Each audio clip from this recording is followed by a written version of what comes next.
right, back for another class. Let's let people in. Okay.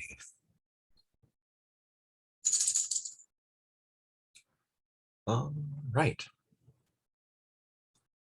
Hey, everybody who's here.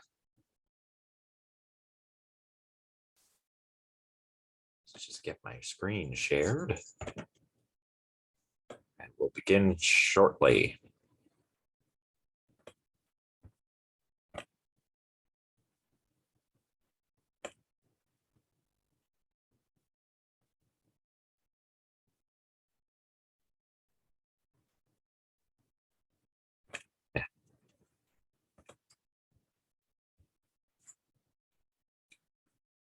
All right.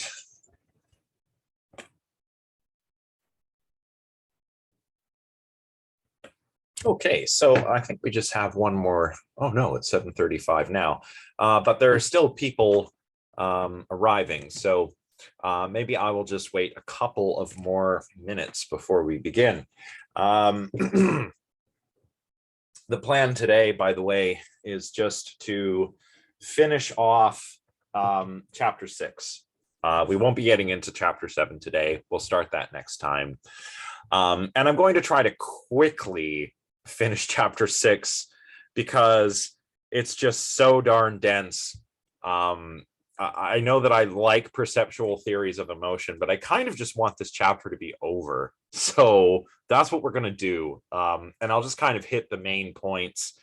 And maybe we'll have the opportunity for a little bit of discussion as we do so. Yeah, that's all I'm planning to do for today. Yes. Yes, Gracie, I agree. I think this does sound great. I mean, I'm sure we were all feeling the pressures of this semester, kind of normal, but still not normal. And then daylight savings time ends or begins or whatever. I don't even know. I don't know why we do this. It always messes with my sleep schedule. I'm sure it messes with yours as well. And yeah, daylight savings time. Not good. So yeah, 7:37 is the time I have here on my phone. So I suppose we might as well get started. So week 10, lecture 1. Let's go ahead. All right, so without too much recap, we first, in this chapter, we first dealt with James's theory of emotions, or what is sometimes called the James Lange theory. And of course, that theory is that emotions are just perceptions of changes in your bodily state, right? That is the emotion. And that's the purpose of James's little thought experiment, right? If you subtract away all of the bodily feelings or changes in body states from an emotional experience, all you're left with is this sort of cold judgment. And emotions cannot just be judgments, right? Because they have this phenomenal component. That's basically at the heart of the James Lange theory, if you'll recall. But we also saw that there are problems with this, right? Yes, it does pay close attention to the phenomenology, which theories like the evaluative judgment theory do not. However, it pays so much attention to the phenomenology that it kind of does away with any role for judgment, right? And emotions obviously, in one way or another, link us to these evaluative properties in the world. And by evaluative properties, I mean things like danger, for fear, injustice for anger, loss for sadness, things like this. These are evaluative properties that we can tell are part of the story of the emotions. But we've got the opposite problem we had before with the evaluative judgment theory, which looks at judgments at the expense of the phenomenology. And James's theory looks at phenomenology at the expense of judgments. And we also talked a lot last time about emotions as direct perceptions of values. You know, if emotions are not merely perceptions of changes in body states, as James and Lang would have argued, then maybe they are direct perceptions of evaluative properties, right? And we talked about this for a little bit and went over some of the issues that one could raise against that. But we stopped on page 69 right before we got to the author's principal objection to the sort of perceptual analysis approach, the approach toward emotions, toward understanding them as direct perceptions of values or evaluative properties. And the authors say this to capture this objection. They say on page 69, even if emotions are to be seen as independent or sui generis ways of accessing the evaluative properties that they reveal, so they're not, you know, they're a thing, they're their own thing, right? Even if they are their own thing and not a type of judgment or a type of perception, they differ from perceptions in that they cannot be seen as independent ways of accessing the objects that exemplify these properties. And that's kind of what I'd like to unpack a little bit today, right? Firstly, can we think of an example of the way in which emotions are different from perceptions in the sense that they are not independent ways of accessing objects that exemplify these properties?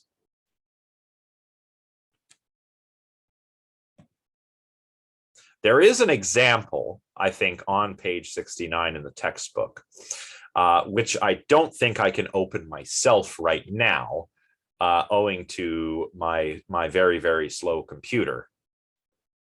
But if anyone else has the textbook open and wants to raise this example, that would be cool.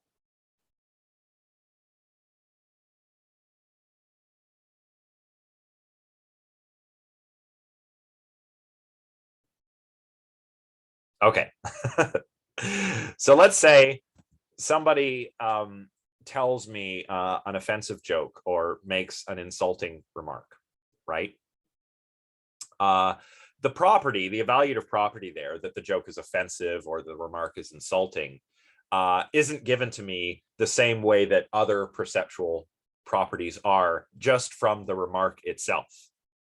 It's given to me through my reaction to it, the feeling that I have, right? That the joke is offensive or that the remark is insulting, right? And this is quite different from other kinds of perception, as we'll see as we make our way through this chapter. So just to continue with what the authors say on page 69, the evaluative apprehension at the heart of the perceptual theory is grounded in such non-evaluative bases. They cause and, in a sense yet to be clarified, explain the occurrence of emotions. And as is perhaps too obvious to mention, there is no such comparable distinction between two psychological levels exemplifying causal and epistemic relations within the field of perception proper. So as I said a moment ago, you know, emotions, you know, sort of, or rather if emotions are direct perceptions of values or any kind of perception of value, then that perception causes my emotional reaction and explains the emotion that I'm having. For instance, again, if someone tells me an offensive joke, my perception that the joke is offensive causes me to feel offense, right? Or is my feeling offense is also, in some important sense, you know, revealing something that I don't have direct access to, just from, you know, hearing the words, right? Is everybody following me? it'd be good to hear from somebody just to make sure that I'm not okay. Okay, thanks, Robin. This is different than other sort of ways of perceiving, as we will see.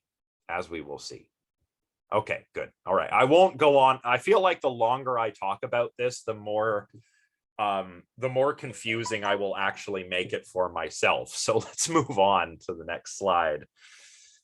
Let's see here. What do we have here? Right. Okay. So the point of all this, according to the authors, is that it raises doubts about the epistemic role of emotions on this perceptual approach, right? And this all has to do with what they call why questions, right?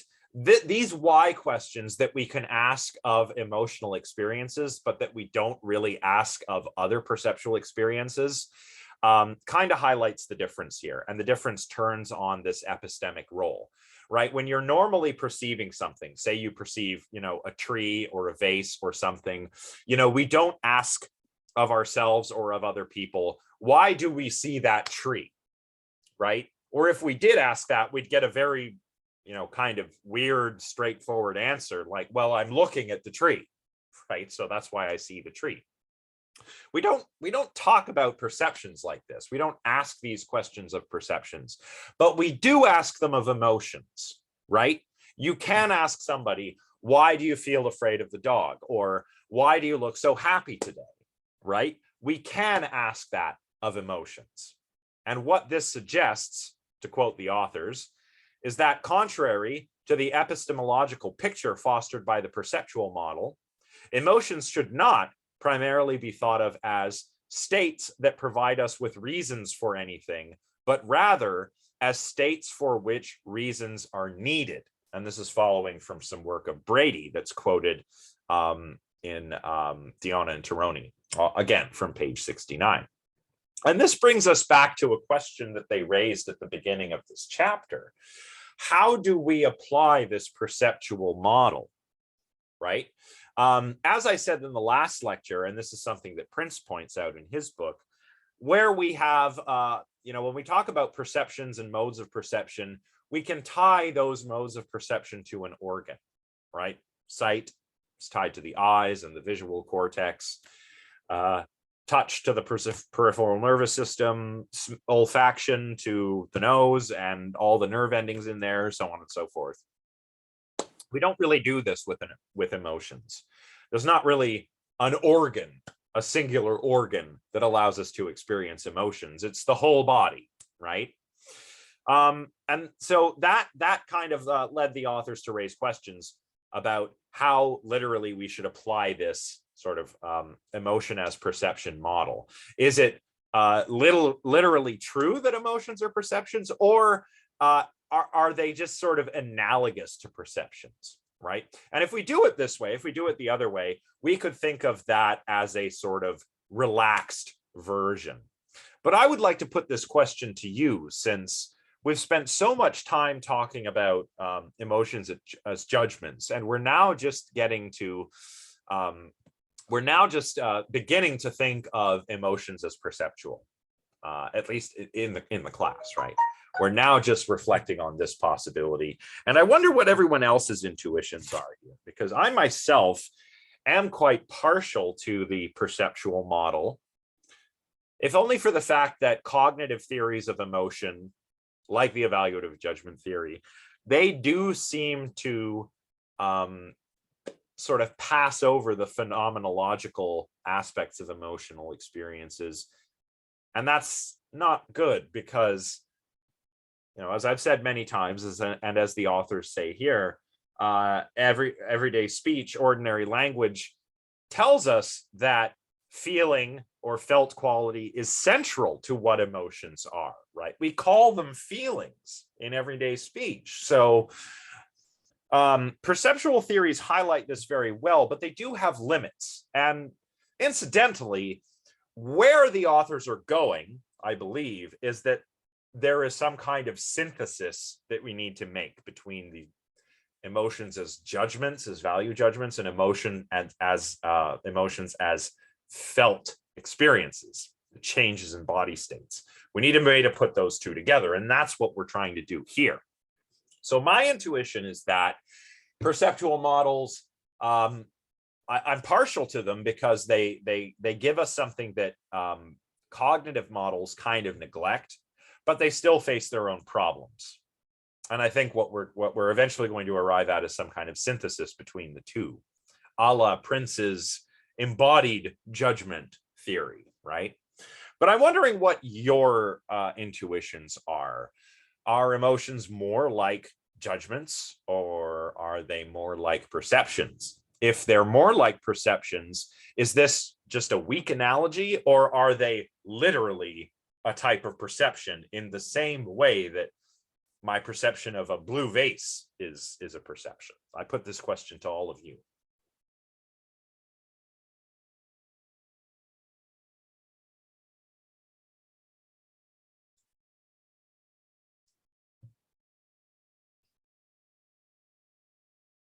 If we have to take a few minutes to think about it, that's okay.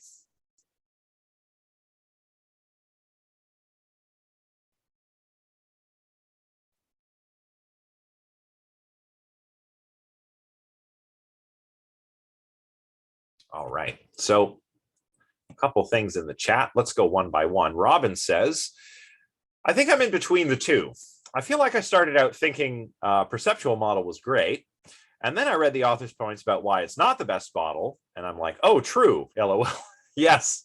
So kind of in between. Yeah. And I think that's probably where I would expect you all to be right now. I think it's interesting.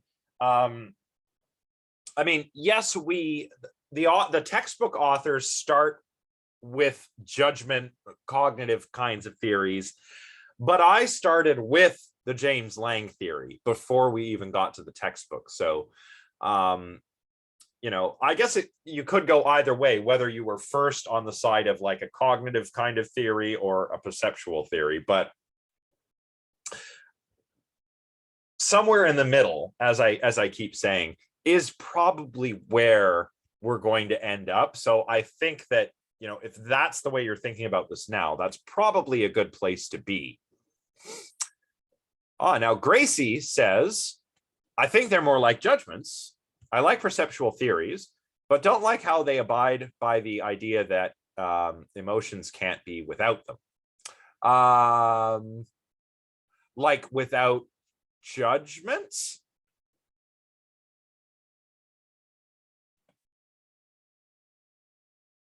If that's what you're saying, I think I understand. I agree with Robin. I also initially would have sided with perceptual theories, but now that we've analyzed both, I'm more so judgment now. Okay, so that's interesting. So some are more in the middle and some are kind of moving from one end to the other. That's very interesting. Leslie says, I feel like emotions can be seen as judgments. I think that emotions can help people understand the world around them and things like that. Robin agrees with Gracie. Oh, I see, Gracie. Yeah. So you did. So Gracie, you would disagree with the James Lang theory, which says that emotions are just perceptions of physical changes. Right. Okay. So I think I agree there. I think I agree with that. When I say that I like perceptual theories, I'm usually talking about a more sophisticated version of a perceptual theory than the James Lang theory, because I think you're right. Emotions cannot just be changes in bodily states or perceptions of those changes, because there are clearly changes in bodily states that are not emotions. Okay, think of getting hungry, right? You perceive a change in your body state when you're hungry, but I wouldn't call that an emotion. It's a desire, certainly, and there is an affective component to it, right? It feels, it's something to do with feeling. It's phenomenal. There's something that it's like to be hungry versus full, but is it an emotion? I don't think so. I don't think a lot of people would agree that something like hunger is an emotion, nor would many agree that pain is an emotion, right? So Hayden says maybe some kind of hybrid. I agree with what the slides here are saying. I feel emotions are making value judgments on perceptions. Yeah, so a hybrid thing, definitely. And yeah, I think, again, I haven't read too far ahead into the book, but it seems to me that that's what's happening, or what is going to happen. Just that what the authors have to contend with is what kind of phenomenology links us to these value judgments. Is it just changes in body states, or is it something else? That's one question we'll probably have to deal with in future chapters. So that's good. Okay, that's good. Let's see. What's on the next slide? I cannot remember. Well, where do we go from here? I apologize that these slides are quote heavy. It's been one heck of a week, and I figured maybe the best thing to do would just be to lay out some quotes and discuss them. So a lot of today's slides are just quoted from the textbook. I hope you all don't mind. But so what do the authors say? On page 71, they say, laying aside any radical alternatives to the family of theories just examined, direct perceptual theories, the solution must, in our view, reconcile the Jamesian intuition that the body is essential to emotions with the idea that they have an intrinsic evaluative intentionality. Ooh, that sounds like the hybrid version, like we were just talking about. And even if you're more on the cognitive side of things, even if you think of emotions as primarily being some kind of judgment, I still don't think any of you who are maybe more into the cognitive theories of emotions would deny the importance of their felt quality, right? So I'm not going to say, for any of you that say, well, we're not quite in the middle, I'm perhaps more on the side of the perceptual theories. Yeah, that's perfectly fair. As long as you also acknowledge that obviously phenomenology is important. Likewise, if you're a perceptual theorist, well, you've got to leave a little tiny bit of room for judgment somewhere, right? And that's what we have to do. We have to take this Jamesian intuition that the body, or rather perceptions of changes in the body, are essential to emotions, but also that emotions are intrinsically evaluative. Their intentionality is about evaluative properties in the world, right? So that's what we need to do. We need to kind of synthesize these two approaches. How will we do that? Well, we're not sure yet. What else do they say? Well, they say James says that emotions are perceptions of bodily changes.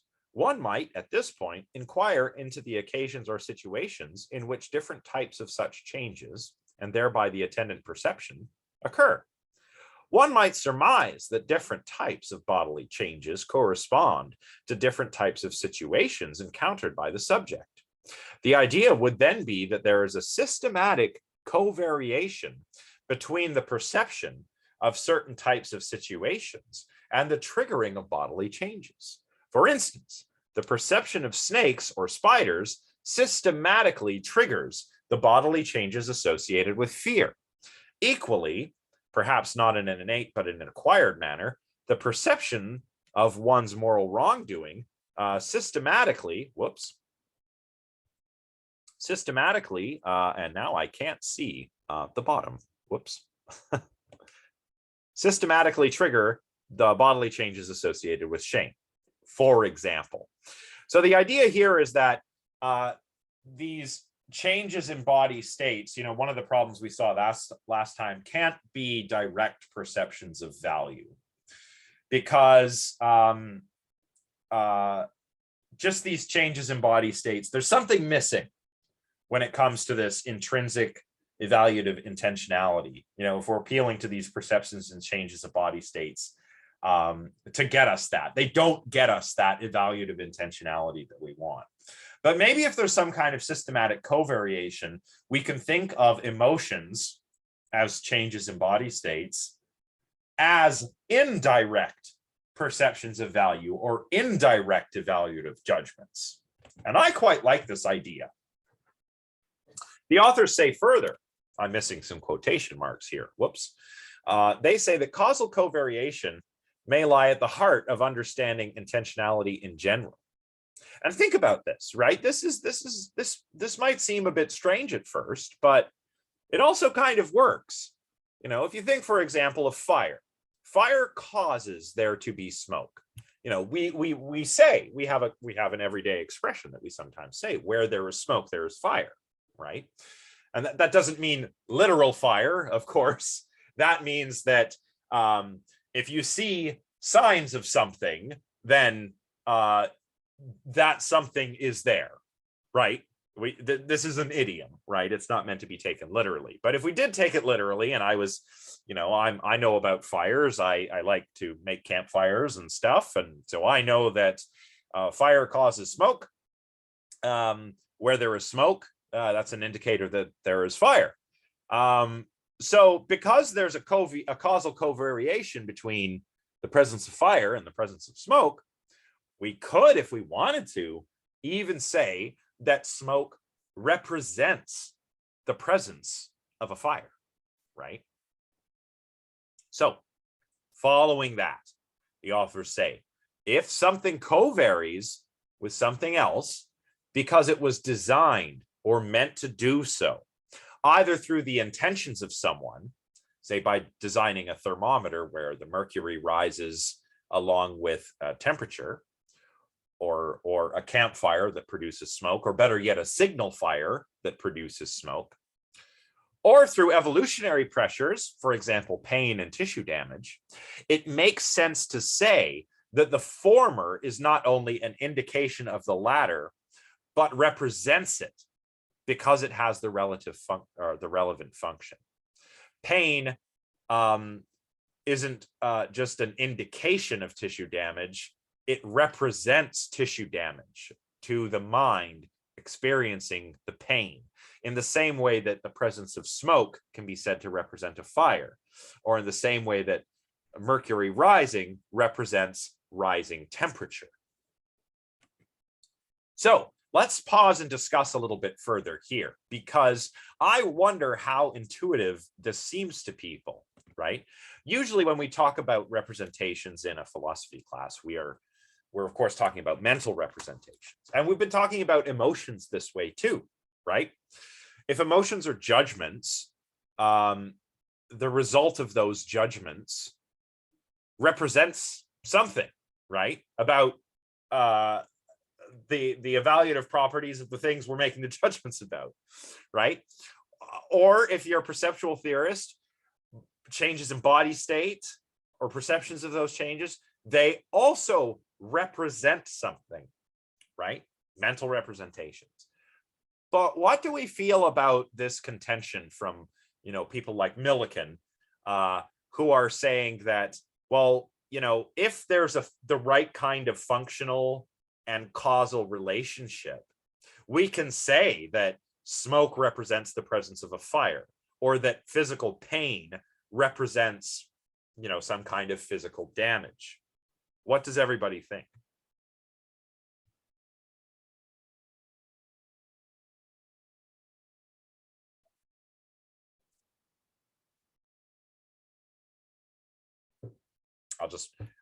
Okay. Oh, Isabella, yes, I'll repeat it. So, you know, when we talk about representation in a context like this, we're talking about mental representation. And I'm just trying to get a feel for what everyone thinks of this notion of representation. The notion that smoke represents the presence of a fire, or that pain represents physical damage, or that mercury rising in a thermometer represents a rise in temperature. Some, like Millikan here, say that we can justifiably talk about this as a representation because there's the right kind of causal relations between, you know, fires and smoke, tissue damage and pain, and so on and so forth. And there's also the right kinds of functional relations between these two things.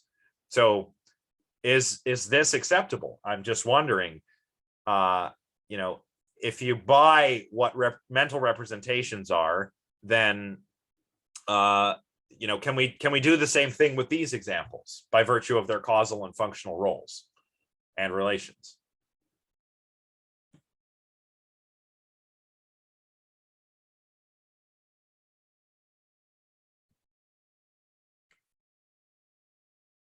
Okay. So that's a good point, Robin. Like, there are exceptional cases where these relations wouldn't hold. For example, pain without tissue damage, like phantom pain. That's a pretty good example. But I think that these would be considered like odd cases for the purposes of theorists like Millikan and Deonna and Teroni, who are following her here. Yes, you can have smoke without a fire, but in the case that smoke is caused by a fire, we could say that the presence of smoke represents the fire, even though there are some cases where there could be smoke without a fire, right? Similar with phantom pain.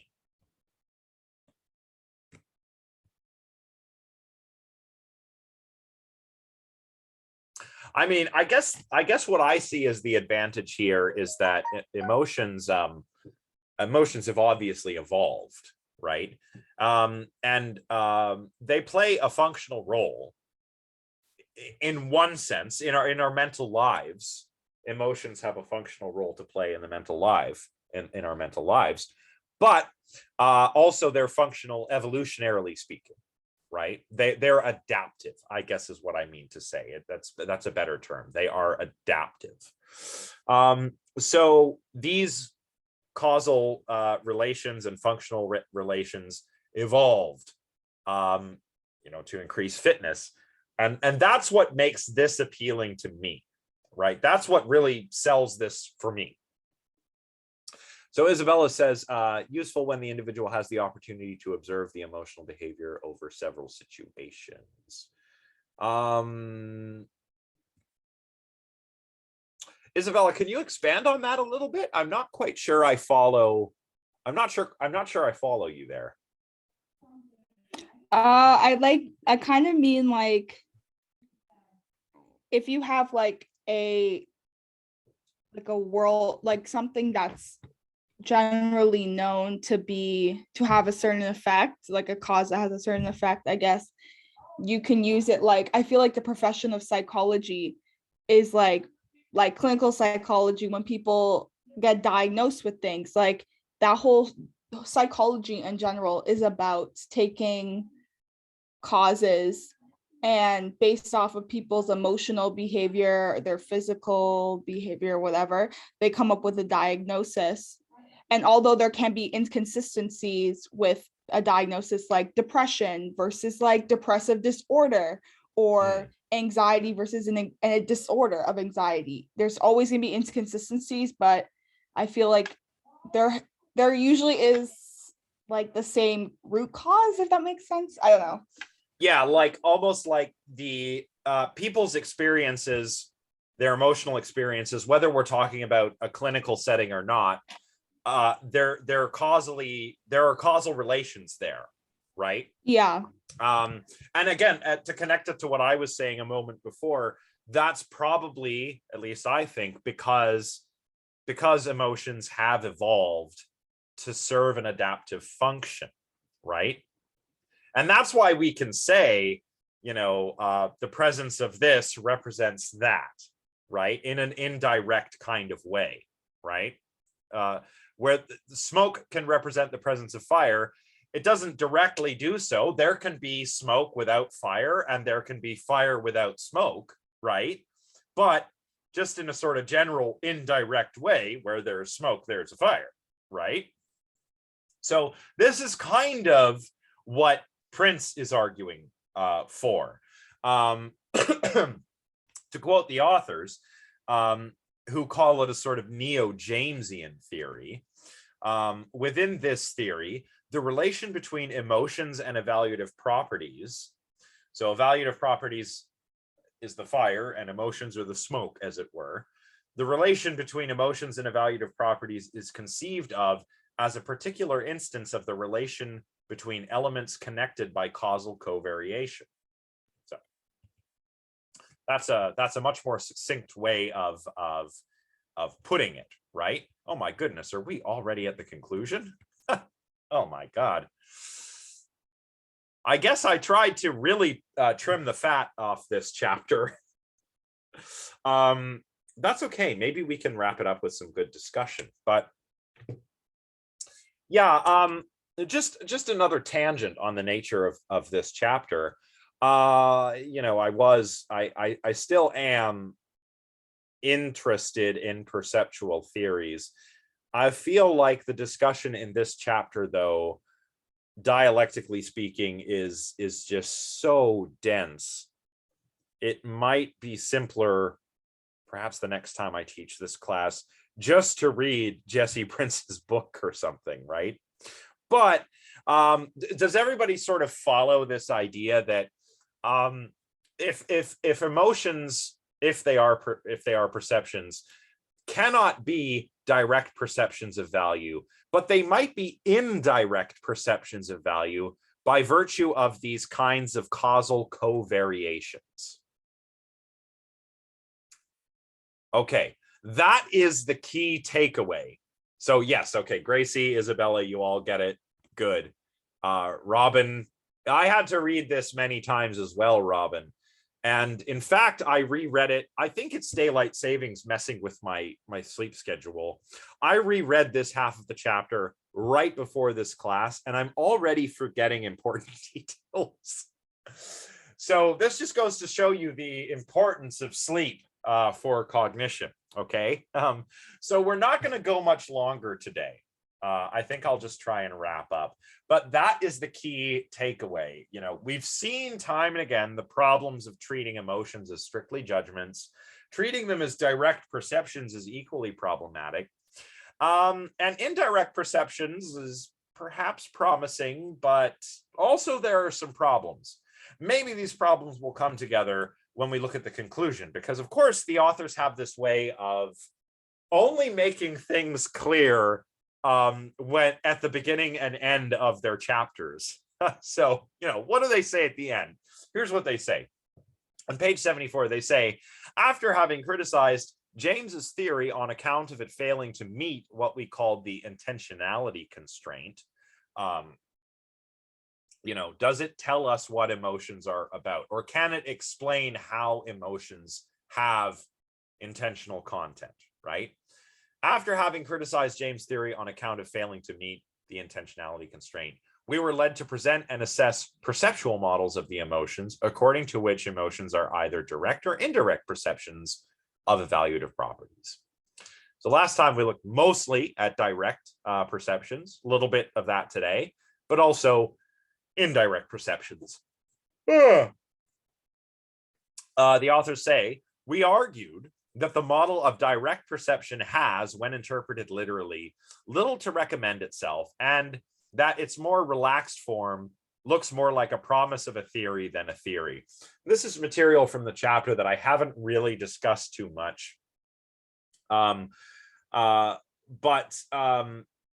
their worry is that when it comes to direct perception accounts,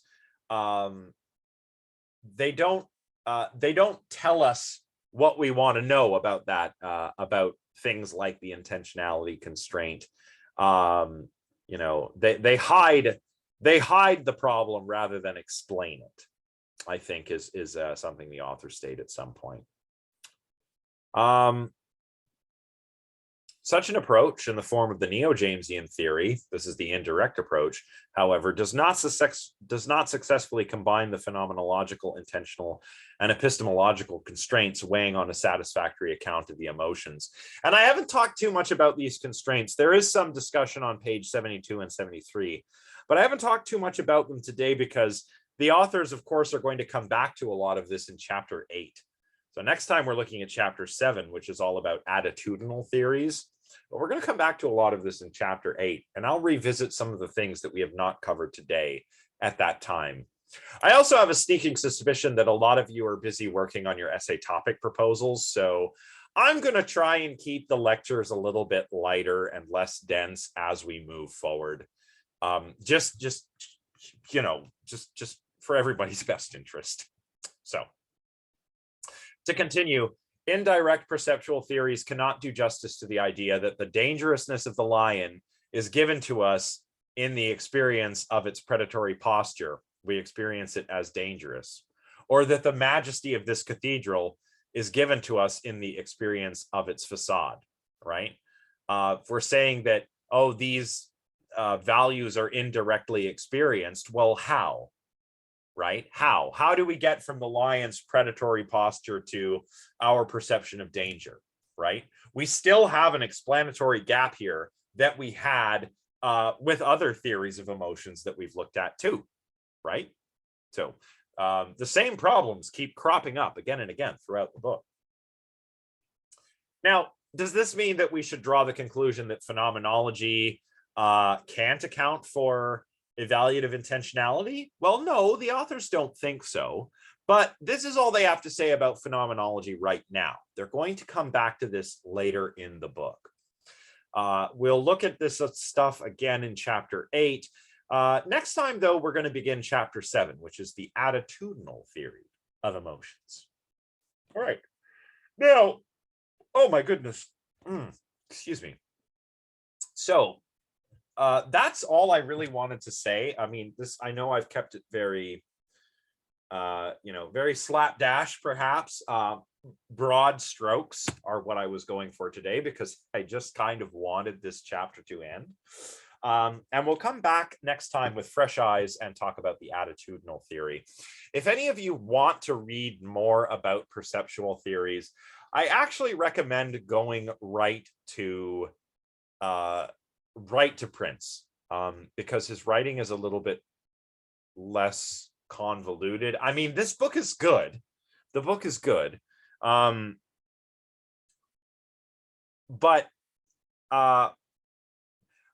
there's a lot of rereading required to understand some of the passages here. Prince is not like that. So if you want to get a little bit more familiar with perceptual theories, I recommend just checking out Prince's book, I think. And again, it's called Gut Reactions.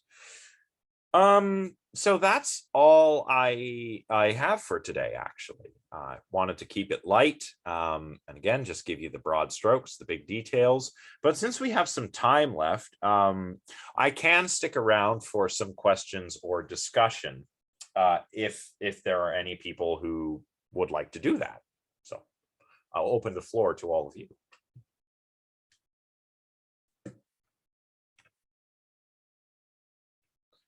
Welcome. It looks like everybody's good then, unless somebody's typing something. We'll see. Oh, no problem, Michael. Yeah, I'm sorry this was oh yeah, you're welcome. I had to do it. I had to do it. Yeah, for anyone who hasn't seen the announcement yet, Critical Response 3 is due on November 28th now. And there is no fourth critical response. I've dropped it, and I will reweight the grades, because I just was not expecting the material from this book to be as dense as it was. And I feel like we're all kind of feeling the pinch. We're not quite back to normal. We're not quite not back to normal, but it's been a heck of a pandemic. And I think, I speaking for myself, I know that I do not want to undermine my mental health. And I do not want any of your mental healths to suffer either. So that is why I did that. Alexa, confirm we need to explain the sources in our proposal. Yeah, I'd like you to have like a preliminary bibliography. It doesn't have to be like annotated, and you don't need like a whole bunch of sources. I just kind of want to know what you're going to use. So, cite the textbook, cite some of my lectures, cite another paper you're thinking of using. You don't have to do in-text citations. You can if you want in your plan of attack. You can say, I'll use chapter 2 and 3 from Deonna and Teroni, along with a paper by Professor Jones or whatever. And you can do that and put some in-text citation there. Not that long. 500 to 600 words, excluding your bibliography. And I should have a template available on CU Learn that you can use that lays everything out. And of course, if you haven't watched the essay writing lecture or the video recording of the essay writing workshop, I highly recommend you do that because there's a lot of very good information there. So yeah, just 500 to 600 words. It doesn't have to be that long. Basically, what I'm looking for is area of interest, research question or thesis statement, plan of attack, and some sources. It is worth a lot because it's important that you have a plan, and also this is what I will use to make sure that everyone's kind of on the right track. So that's why it's worth so much. Oh, yeah, no problem. And Hayden says, having a bit of trouble coming up with a topic. Do you have any very broad suggestions of things to look into? At the moment, no. I'm sorry, I don't. Again, I would watch or rewatch the essay writing workshop. Alternatively, I would suggest scheduling a meeting with me where we might be able to brainstorm together. I mean, this can all be quite broad as long as your topic is connected in some way to emotions, either the philosophy of emotions or the cognitive science of emotions or emotions and art or anything to do with emotions is really fair game. So it's really like, yeah, what might you be interested in learning more about via a small research paper?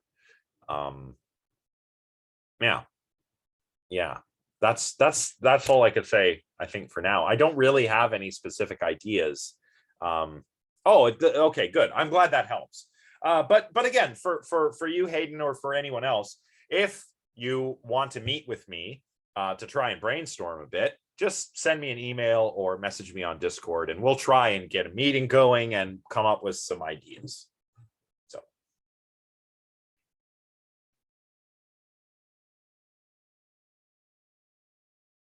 Yeah. As Gracie says, I think this was Isabella's suggestion, actually, if I remember correctly. And yeah, there's many ways to sort of carve that turkey up. So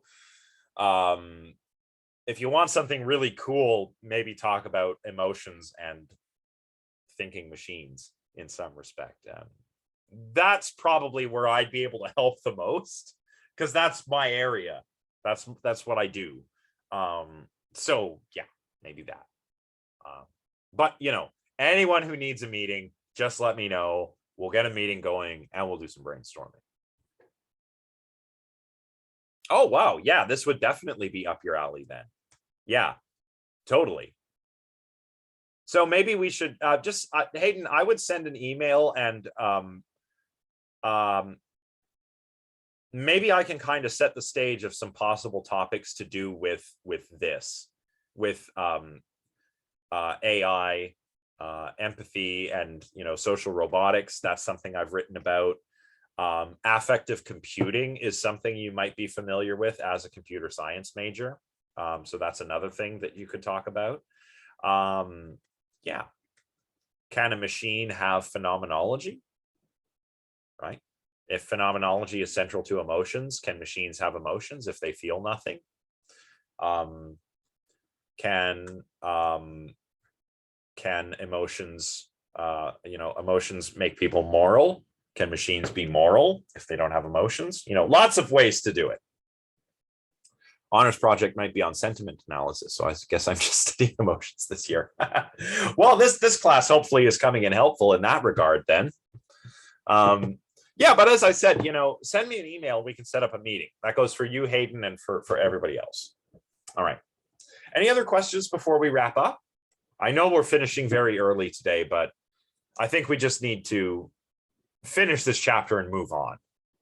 Anyone who has any other questions, let me know later. Reread bits you're not sure of, and then come and check with me.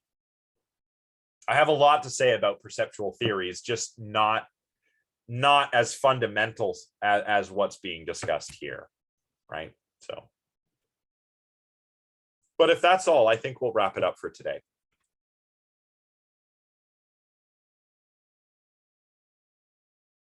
Okay, good. People are filtering out. All right, so that's good. So yeah, okay, officially lecture's over. Thank you, everyone. I'll see you again on Thursday. Any questions, any requests for meeting, let me know. Thanks, everybody, and take care of yourselves. And yeah, we'll see you next time. All right, bye.